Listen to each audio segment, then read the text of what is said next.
projection room. We have just recently taken a big step upwards, high definition quality and sound such, but we still use some of the original equipment, and instead of me telling you all about this, I'll show it to you. As a matter of fact, we're going to go into the first half of the projection room. So if you'd like to follow me on in, let's check this out. That back again, I'll tell you about this instrument right here. It's more like a weapon or something kind of scary, but it's actually a pretty benign instrument. Wow. Tell you what, folks, if you have any problem whatsoever with bratty kids playing on your lawn or around your car, you put this in the front yard of your house. I guarantee you nobody's going to come messing around your house. They just don't know what that thing is. But for all of its menacing look, it's really a benign instrument. First of all, constructed back in 1927. Everything still moves nice and smooth, no squeaks. Original shielding for the wiring. Most impressive of all, though, still works. Every May during our silent film festival, this is one of the instruments that we fire up and use. It's capable of doing a couple different optical images on the screen downstairs. Without a doubt, the most popular being the old, most cliched, follow the bouncing ball of lyrics, I think it's used for. And thanks to the Wrigley's, it's still up and running in beautiful condition, and we use it to this day. Now, as I mentioned, we have taken a big step upwards when it comes to projector technology, but there's still quite a bit of work involved, especially when it's considering our older projectors, which we still use. And if you would be careful, but maybe I can invite you into the projection room itself. We'll head on in here.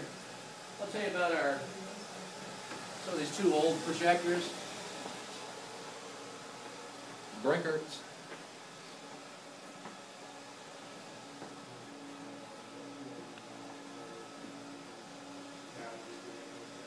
Now, these instruments right here, these are still used to this day during our silent film festival, and they're tough to use. These use what's known as carbon arc technology.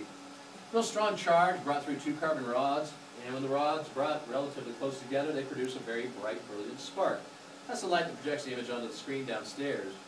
Now, back then and today, during our silent film festival, when we used these original projectors, the projectionist becomes kind of a mad scientist or a keeper of the flame.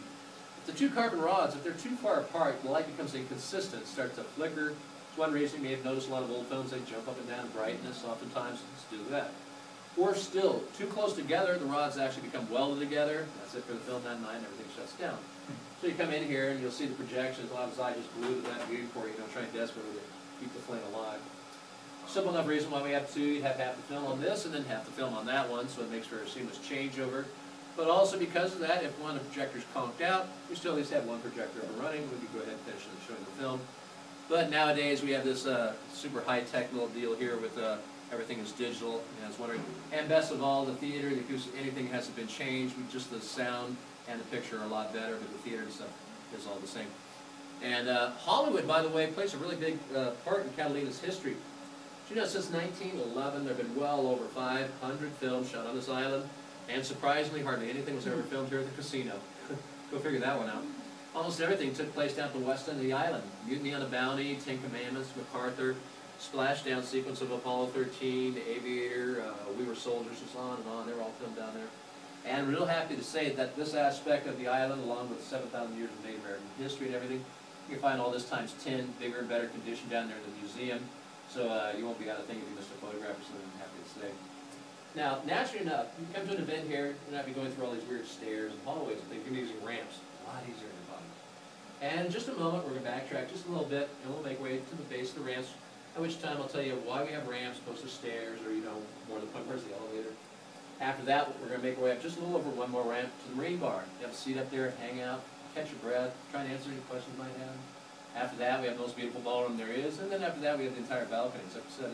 And you put the worst far behind you. It's getting better and better, I promise you. So with that in mind, if I could coax you to follow me, please be careful, but we'll make our way back here. We'll make our way to the base ramps. Yeah.